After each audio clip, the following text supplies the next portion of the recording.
tới đây. Ê ê ê ơi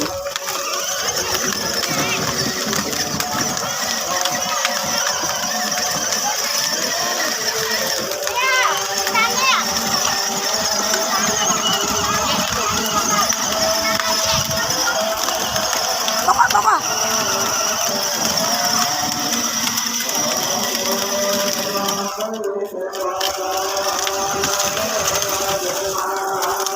Ở đây ơn, bữa đây ơn. Ê.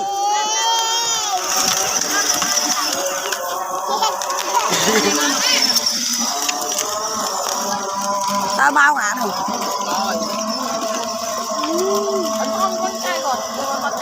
Anh bạn thọ ấy lươn vinh.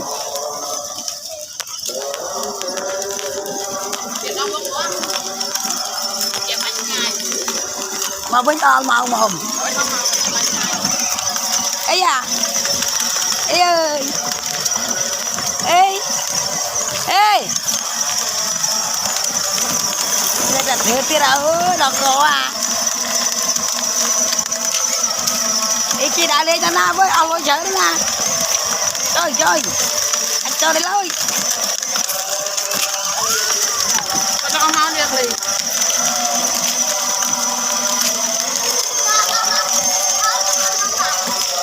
Ông ăn nữa là đã chi tiết.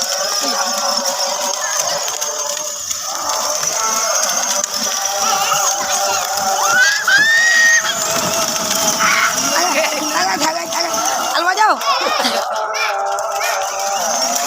Ê, trời ơi! Ăn bao nhiêu? Ô, cái canh câu này.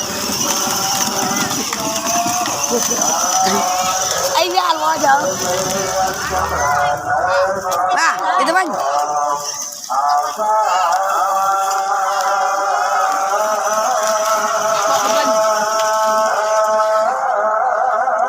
Mau.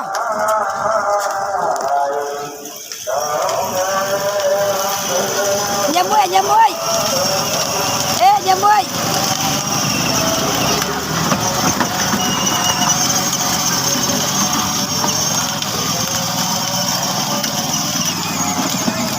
Tao ơi, anh đi ăn.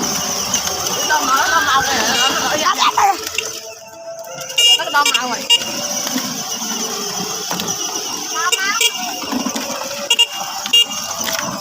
Tao máu cái lọc kia. Con dung rồi. Một cái. Anh thoát chạy qua đi.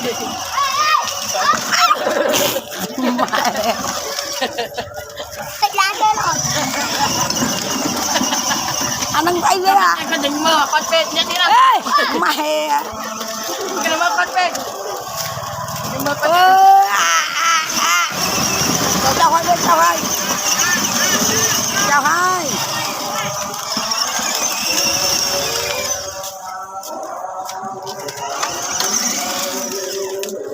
Ba đây bà.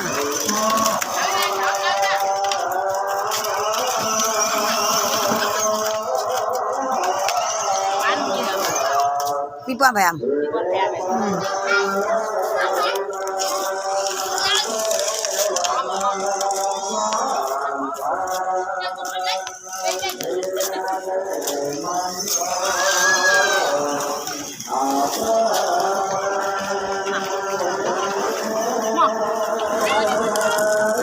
Đã tới cái chi rồi, cái chia ra.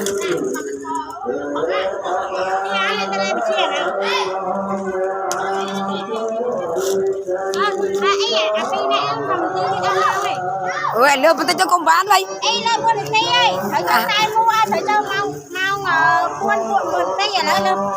Buôn được tí, buôn tí nè. Nhiều buôn đó. Tại cái kim chia chả. Một con chơi bài là. Cho vậy. Con chi vừa qua thầu trong kia này. Sao mà kìa? Mà đi ăn này. Ê, chạp anh bên đây. Hai bên đây. Ê, anh chạp anh cho con rồi. Nhưng cho con đi bàn.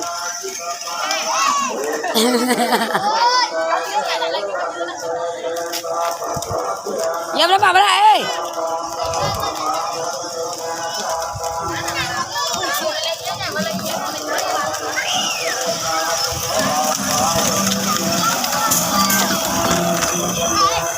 Chào hai, ăn đây kê ban hai.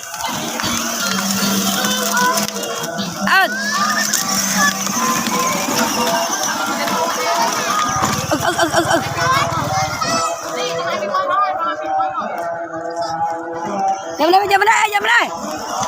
Ê, em chia bên đây mình. Mau, tao mau ghê.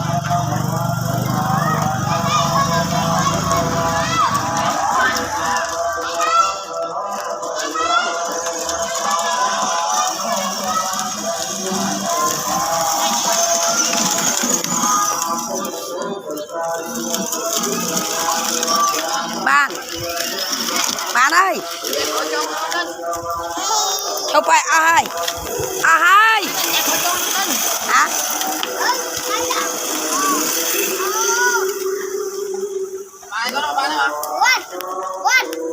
Bà. Bà này, lỗi vậy. Nó lôi làm qua mày. Thì tranh mắt là lỗi bà.